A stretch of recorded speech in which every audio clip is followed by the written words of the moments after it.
নমস্কার, আমি সোমা। আমার নতুন একটি ব্লগে আপনাদের সবাইকে স্বাগত। আজকে বৃহস্পতিবার আর আমি সকাল সকাল স্নান টান সেরে পুজোর জোগাড় করে চলেছি পুজো দিতে। তো যাব হচ্ছে পুরনো বাড়িতে আমাদের আজকে খণ্ডবালা লক্ষ্মী পুজো আছে, তো সেখানেই চলে এসেছি।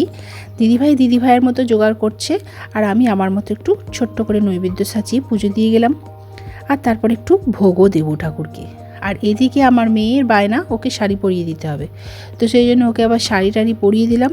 কেননা আজকে টিচার্স ডে, তো আজকে টিচার্স ডে ও টিচার দিকে অভ্যর্থনা জানাতে যাবে। আর অমরবাবুও সকালবেলা যখন পড়াতে গেছিলো ও অনেক অভ্যর্থনা পেয়েছে। তো ও এখন যাচ্ছে মেয়েকে দিতে, কেননা মেয়ে এখন স্কুলের বন্ধুদের সঙ্গে ঠিকমতো যোগাযোগ হয়নি, তাই জন্য একসঙ্গে আর যেতে পারছে না বলে ওর বাবা ওকে দিয়ে আসছে। যেহেতু শাড়ি পরেছে, ও তো আর সাইকেল চালাতে পারবে না, তো সেই জন্য আর কি হেঁটে যাবে কেন, ওর বাবা ওকে দিয়ে আসছে। আর এদিকে আমি এখন বসিয়ে দিচ্ছি পায়েস, কেননা ব্রাহ্মণ একটু দেরি করেই পুজো করবে, তো আমি মা লক্ষ্মীকে একটু পায়েস ভোগ দেব। আর দিদিভাই দেবে খিচুড়ি ভোগ, সব রকমের ভাজা ভুজি চাটনি এইসব। আসলে আমাদের বাড়িতে নিয়মই ছিল এটাই, খিচুড়ি ভোগ, সব রকমের ভাজা ভুজি, একটা তরকারি, বাঁধাকপির তরকারি, চাটনি এইসব দেয়া। আর শাশুড়ি মা অতটা পায়েস টায়েস করে দিতেন না, ইদানিং দিদিভাই করে দিচ্ছে আর আমিও করে দিচ্ছি। আসলে অমরবাবু বলেছে আজকে আমাকে খিচুড়ি ভোগ না রান্না করতে, কেননা আজকের দিনেই আমার শ্বশুরমশাই মারা গিয়েছিলেন। মানে সব রকম সবজি টবজি কাটা হয়ে গেছিলো, খিচুড়ি ভোগ দেওয়া হবে মা লক্ষ্মীকে, মা লক্ষ্মী পাতা হয়ে গেছিলো, সব কিছুই হয়ে গেছিলো, কিন্তু আমাদের শ্বশুরমশাই মারা গেছিলেন ওই দিন। আর শ্বশুরমশাই ভোগটা খেয়েও যেতে পারেনি, হঠাৎ করেই একটা স্ট্রোকের মতো হয়ে গেছিলো আর কি। তো সেই জন্য অমরবাবুর খুব দুঃখ হয় এই দিনটায়। তো এই দিনটায় ও বলেছে মা লক্ষ্মীকে আমি খিচুড়ির ভোগটা যেন না দিই। তো দিদিভাই দিচ্ছে দিক, আমি আর ওর কথা ভেবে দিলাম না, তো শুধু পায়েস ভোগটা রান্না করে দিচ্ছি। তো আমি এখানে দুধ অনেকটাই নিয়ে নিয়েছিলাম, আর দুধটা ফুটিয়ে জাল দিয়েছি, তারপরে দিয়ে দিলাম গোবিন্দভোগ চাল, আর একটু এক চিমটে নুন দিয়েছি, যাতে করে পায়েসটা বেশ টেস্টি হয়। আর এইভাবেই এখন চালটা সেদ্ধ করে নেব। পায়েস বানাতে তো আপনারা সবাই জানেন, আমি কীভাবে বানাই সেটাই আর কি আপনাদেরকে বলছি। আর এই যে পায়েসটা দেখুন কতটা টাইট হয়ে গেছে দুধটা নেওয়ার পর। তো সেই জন্য আমি আর একটা পাত্রে জল গরম করে আমুল দুধ কিছুটা মিশিয়ে, তার সঙ্গে চিনি মিশিয়ে এর মধ্যে ঢেলে দিচ্ছি, তাতে করে পায়েসটা একটু পাতলা পাতলা টাইপের হবে। আর আমি যতবারই পাতলা পাতলা পায়েস বানাতে চাই না কেন, আমার সেই টাইট পায়েস হয়ে যায়, কেন জানি না। আসলে দুধের তুলনায় বোধহয় চালটাই একটু বেশি দিয়ে দিই, এই কারণেই হয়তো হয়। তো যাই হোক, আজকে এরকম পাতলা পাতলাই নামিয়ে রেখে দেবো। যেহেতু মা লক্ষ্মীকে খিচুড়ি ভোগ দেবো না, তো আমরাও তো আর সেটা ভোগ হিসেবে গ্রহণ করতেও পারবো না, তো আমাদেরকে তো লাঞ্চে কিছু একটা খেতেই হবে, নিরামিষ আইটেম। তো সেই জন্য একটু গরম গরম আলু সেদ্ধ ভাত বসিয়ে দিয়েছি, আর একটু পোস্ত বেটে রেখেছি, সেটাও একটু ভেজে নেব। তো ব্যাস, আলু সেদ্ধ আর পোস্ত ভাজা থাকলে নিরামিষ আইটেম ভালোই খাওয়া হয়ে যায়। তো ওটা ওই দিকে করে রেখেছি। আর এদিকে পায়েসের মধ্যে কাজু কিশমিশ অনেকটা পরিমাণে দিয়ে দিলাম। অবশ্য এতে একটুখানি লাস্টে বাটার দিয়ে নামালে খুব ভালো হতো, কিন্তু বাটারটা আমার আজকে ফুরিয়ে গেছে, তো সেই জন্য দিলাম না। আর ঘি দিলেও হতো, কিন্তু ঘিটা ঠিক ঠিকই, সেই জন্য মা লক্ষ্মীকে আর ওটা আমি দিলাম না। তো যাই হোক, এখানে আমার পায়েস কমপ্লিট হয়ে গেছে, আর পায়েসটা তুলে নিচ্ছি একটা পিতলের বাটিতে। তো বাউন ঠাকুর চলে এসেছে, সেখানে আমি ভোগটা দিয়ে আসকে যাই। তো ব্যাস হয়ে গেছে আমার, একটু সাজিয়ে দিই কাজু আর কিশমিশ দিয়ে, বেশ সুন্দর গার্নিশিংয়ের জন্য ভালো লাগবে বেশ জিনিসটা।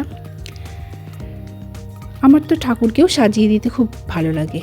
আর এই যে চলে এসেছি পুরনো বাড়িতে, আর এই যে দিদিভাই খিচুড়ি দিয়েছে, গোবিন্দভোগ চালের খিচুড়ি, সব রকম ভাজা ভুজি চাটনি, আর নারায়ণকেও আনা হয়েছে, আর সুন্দর করে মা লক্ষ্মীও পাতা হয়েছে। তো দেখুন, ব্রাহ্মণ ঠাকুরের পুজোও হয়ে গেছে।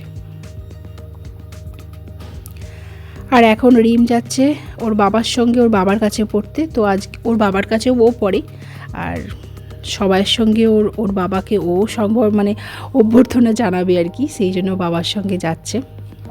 ওরা আবার সব চাঁদা তুলেছে, পয়সা, প্রত্যেকটা স্টুডেন্ট চাঁদা তুলে টিচার্সদিকে আর কি অভ্যর্থনা জানাচ্ছেন, সম্মান জানাচ্ছেন।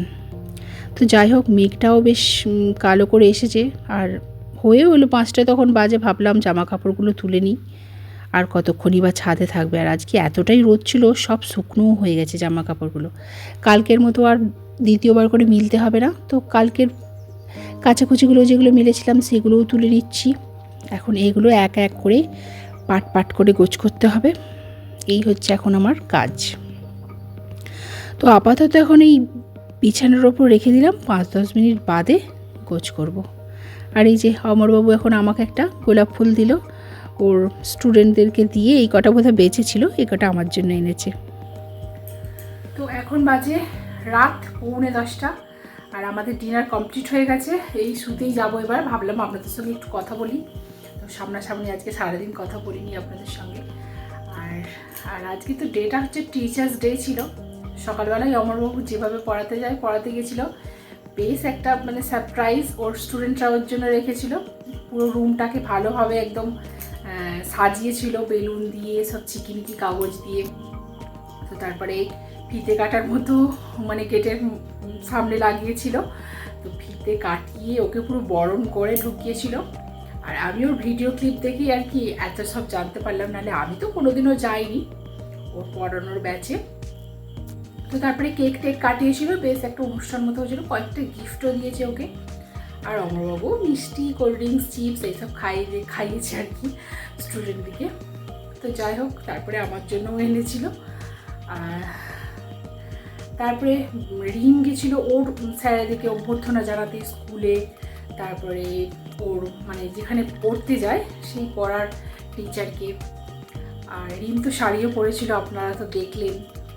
আর বিকেলবেলাও আমার বউ পড়াতে গেছিলো, বেশ কেক কাটা সব রকমই হয়েছে। এখন চলবে মোটামুটি 2-3 দিন এখন টিচার্স ডে মানে চলবে ওদের পালনটা। তো যাই হোক, কিছু গিফট পেয়েছিল, আমি আর গিফটগুলো আজকে খুললাম না, তো অন্য একদিন আপনাদেরকে সব দেখিয়ে দেব, অবশ্যই আপনাদের সঙ্গে শেয়ার করব। তো চলুন, ভিডিওটাও আজ তাহলে এইটুকুই, আর দেখা হচ্ছে নেক্সট একটা ভ্লগে। ভালো থাকবেন, সুস্থ থাকবেন।